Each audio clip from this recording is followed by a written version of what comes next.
कि वो सुश्री समांटी जी का हार पहनाकर स्वागत करें।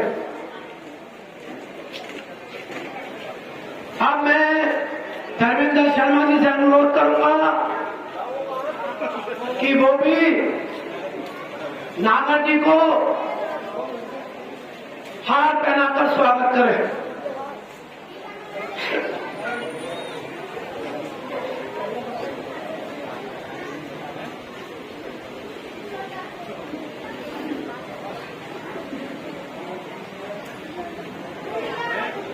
तो बाद में लग जाएगा यार।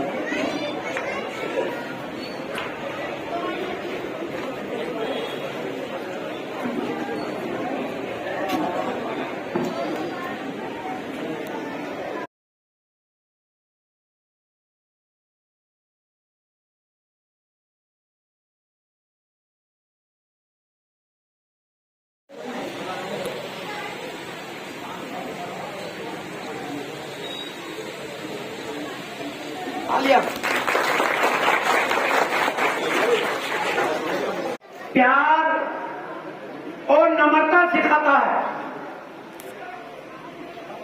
कि हम सब मिलजुल करके श्री मर्यादा पुरुषोत्तम रामचंद्र जी सवाल से जो आयोजन किया गया है, मैं उसको हार्दिक दिल से अभिनंदन और स्वागत करता हूं। और हमारे स्वार के विधायक श्री शबीर अहमद अंसारी जी का बहुत बहुत हार्दिक आभार करता हूं, जो अपना कीमती समय निकाल के हमारे अच्छे कार्यक्रम में और अच्छा बनाने की जो उन्होंने सहभागिता की है, उनका बहुत बहुत आभार। और हमारे मुन्नू मेंबर साहब ने जो ये रस्म अपनी अपनाई है और जो इतना काफिला बढ़ाए जा रहे हैं, ये रामलीला आयोजन करना हर किसी के बस की बात नहीं है। ये रामलीला आयोजन की जिम्मेदारी जो हमारे मुन्नू मेंबर साहब ने ले रखी है, ये वाकई काबिल तारीफ है।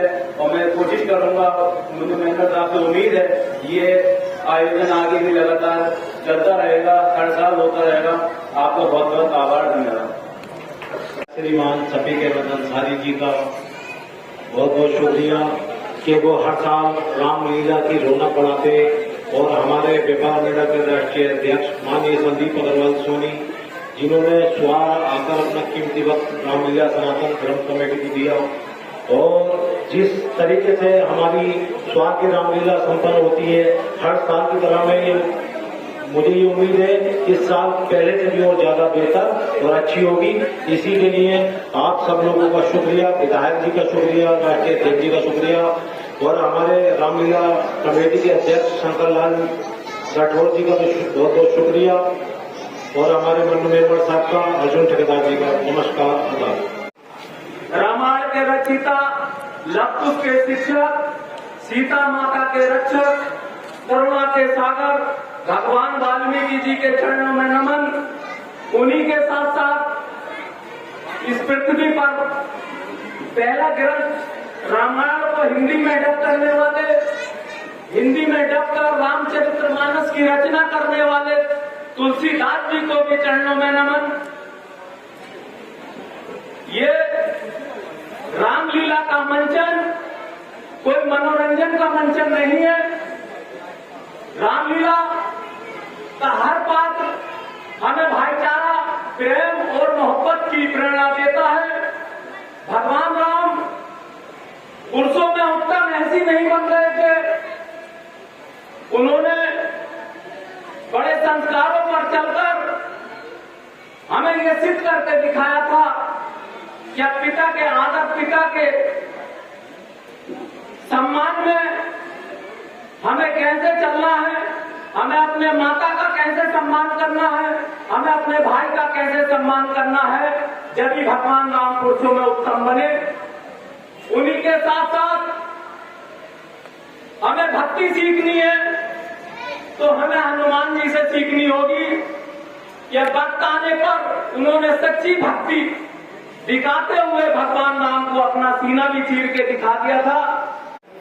रामलीला का मंचन इसलिए होता है कि आपको जानना जरूरी है। मर्यादा पुरुषोत्तम राम के जीवन पर आधारित और महात्मा तुलसीदास जी ने जो पवित्र पुस्तक आपका रामायण लिखी है, दिवस पर आधारित है। पुरुषोत्तम राम और रामचरित मानस। पुरुषोत्तम का मतलब है पुरुषों में सबसे उत्तम। उत्तम कैसे बने ये समझने की बात है। और रामचरित मानस, रामचंद्र जी का चरित्र मनुष्य के, किसी धर्म के लिए नहीं, हर धर्म के लिए क्या था उनका चरित्र और कैसे बने वो उत्तम, ये आपको जानना है। परिवार में भाई से भाई किसी का कर्तव्य है, पिता के बेटी उसके क्या कर्तव्य है, एक पत्नी के बेटी उसके क्या कर्तव्य है पति के, और भाइयों के क्या कर्तव्य है, ये आपको इसमें देखने मिलेगा। अच्छाई और बुराई का प्रतीक, अच्छाई करोगे कर्म अच्छे होंगे तो उसका फल अच्छा होता है, उसका होता है। और बुराई करोगे तो वो रावण रूपी जो बुराई है हमारे अंदर, रावण रूपी बुराई है हमारे अंदर, जो बुराई है हमारे अंदर, अहंकार हो गया, हमारे अंदर ताकत आ गई, ईश्वर ने ताकत की तो उसका दुरुपयोग कर ले सकते हैं और हम उसका भूल जाते हैं कि हमारा हमें कितना होती है जो समाज की भलाई के लिए ताकत है, लेकिन हम उसका दूसरा रूप स्वीकार कर लेते हैं, उसके वो मनुष्य समाज को परेशान करने में। रावण ने यही तो किया है, उसको ताकत मिल गई तो उसको परेशान करने लगा लोगों को, किसी दुनिया को प्रवृत्ति उसके मन में आकर खत्म हो गया और उसी वो उसका अहंकार आ गया उसको, और फिर बाद में उसका अंत आपको सबको मालूम है। तो आपको ये मिलती है हमें तो अहंकार से बात है और सच्चाई का रास्ते में करना है। आप देखेंगे कि हम जब इसका एक एक पार्ट जो हमारे कलाकार आए हैं उसको एक एक पार्ट को पढ़ेंगे, उसका नाट्य रूपांतर आप बनेंगे, क्योंकि कठिन है तो आप इसको नहीं पढ़ सकता था। तो इसका ही तरीका है कि आप इसको एक मर्यादा जो राम के जीवन का जो एक पार्ट है उसको आप अपने जीवन में उतारें और इसका लाभ बनाए, एक अच्छा इंसान बनाएंगे। आपको एक आपको मर्यादा में रहना सिखाएंगे, आपको लगाया। इसलिए साथ में ज्यादा ना बोलते हुए और अपनी बात जो और भी पता हो में रामलीला कमेटी में आए हुए समस्त साधु साथीगण जिन्होंने अपना कीमती समय अपने परिवार से निकाल के रामलीला कमेटी में समय दिया है, उसका बहुत बहुत हार्दिक धन्यवाद। और रामलीला कमेटी ने आज हमें शामिल किया, ज्वाइन किया, इसके लिए पूरी रामलीला कमेटी का बहुत बहुत धन्यवाद। सबसे पहले रामलीला कमेटी के अध्यक्ष श्री चंद्रलाल राठौर जी, आज के इस कार्यक्रम में हमारे साथ मुख्य अतिथि और बहुत सम्मानित और स्वारटंडा की जनता के लिए रहनुमा, स्वारटंडा की जनता के लिए हमदर्द और सच्चे सेनापति माननीय विधायक शफीक अंसारी जी, मैं चाहता हूं उनका भी भाई सहयोग के लिए जोरदार ताली वो जैसा कि मंत्री मेंबर साहब ने बताया था कि वो रामलीला कमेटी को प्रतिवर्ष बहुत अच्छा सहयोग दिया करते हैं। और मुझे जानकारी मिली तो मुझे अच्छा लगा कि ये प्लेटफॉर्म में हमारे शफीक अंसारी साहब ने चेयरमैनी के दूसरे कार्यकाल में बनवाया था। इसके लिए मैं पूरे व्यापारी समाज की ओर से उनका हार्दिक धन्यवाद करता हूँ। हमारे भी प्रदेश संगठन मंत्री मुंडू मेंबर साहब, भारतीय वाल्मीकि समाज धर्म समाज के अध्यक्ष दीप सिंह रावी जी, तहसील जी, हमारी हजन आंटी जी और हमारे भाई जनरल सरदार जी, नबीर भाई, मेरे सामने बैठे ठाकुर साहब और सभी, मैं नाम लूंगा तो मैं समझता हूँ बहुत समय लगेगा।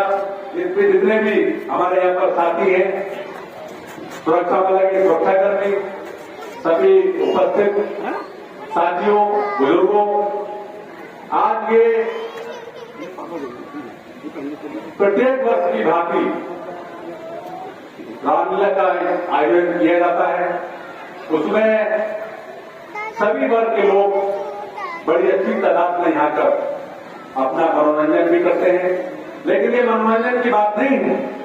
ये जो रामलीला का जो पाठ पढ़ाया जाता है उसको ज्ञान लेना चाहिए, सीखना चाहिए। जिसका जो धर्म है उसके अनुसार उसको शिक्षा लेनी चाहिए, ज्ञान लेना चाहिए। इसी कड़ी में आज सभी लोग यहाँ पर उपस्थित हैं। अभी हमारे भाई संदीप सोनी जी जो व्यापार मंडल के राष्ट्रीय अध्यक्ष हैं, वो कह रहे थे कि आपने ये मंच बनवाया दूसरे कार्यकाल में। माननीय अध्यक्ष जी, हमने ये मंच पहले ही कार्यकाल में बनाया था जब मैं चेयरमैन था, तभी बनवाया था ये, और हमने कोई एहसान नहीं किया। इन लोगों की वजह से हम चेयरमैन बने और ये लोग में से विधायक बने। कोई ऐसा नहीं चाहते, ये हम रहे ना रहे, कोई रहे ना रहे, लेकिन मैं समझता हूं कि ये मंच बहुत दिनों तक चलेगा, बहुत अच्छा चलेगा। अरे यहाँ मेरे पास और जो भी मेरे समक्ष चेयरमैनी के कार्यकाल में कुछ काम बताए गए थे, उसको मैंने बखूबी पूरी तरीके से अंजाम दिया। उसी कार्यकाल में 12 में ही मैंने अंत्येष्टि स्थल काम कराया था, मंदिरों में मैंने काम कराए थे और भी काम कराए थे।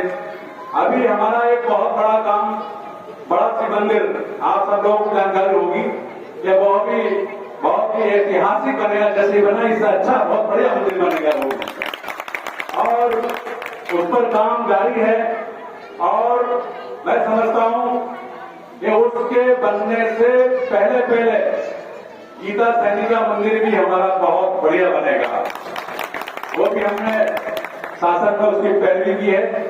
और मैंने तो धर्मशाला, जो हमारी रामलीला ये धर्मशाला है अपनी मेन मार्केट में, इसको भी बनवाने का पूरा प्रयास किया था, लेकिन कुछ अड़चने इसमें आ गई, क्योंकि दो पक्षों के आपस में विवाद था, इस कारण नहीं मिल पाया।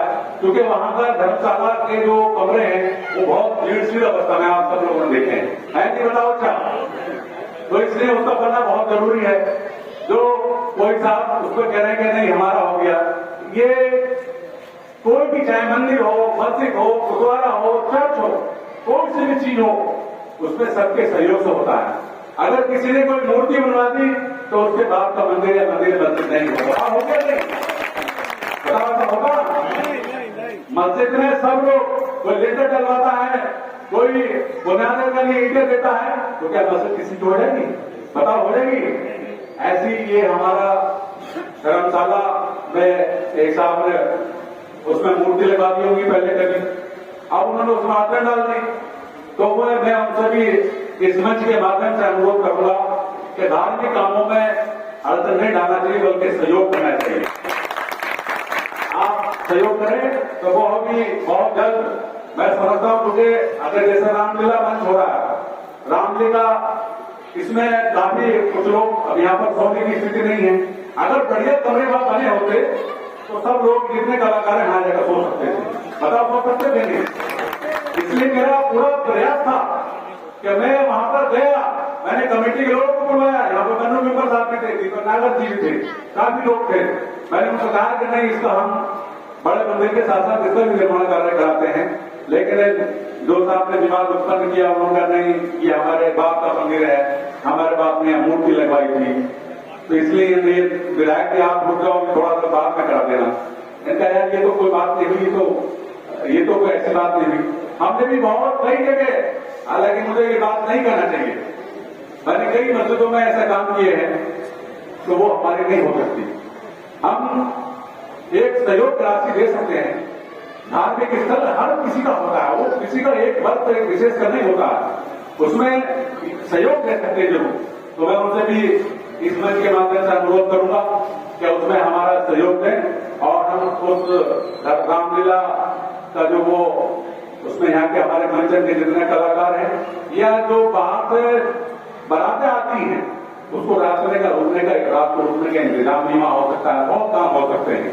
इसलिए उसका भी हम प्रयास करेंगे कि गीता मंदिर के साथ साथ वो काम भी हम करा देंगे, विवाद ना हो। तो आज इसी घड़ी में मैं पुनः कमेटी का बंधन अभिनंदन करता हूं, और सबसे ये इसे अपील करता हूं कि आप सब लोग बिल्कुल आपस में सौहार्द बनाए रखें,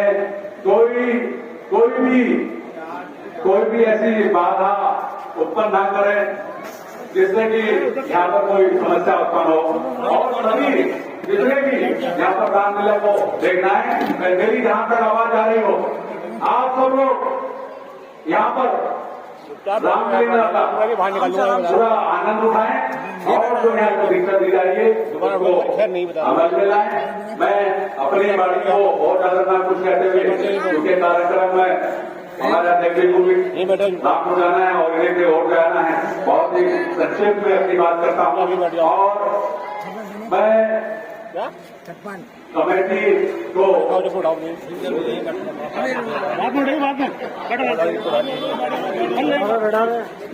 मैं कमेटी को प्रत्येक वर्ष की भांति इस बार 3,11,000 रुपये 15 करोड़ दान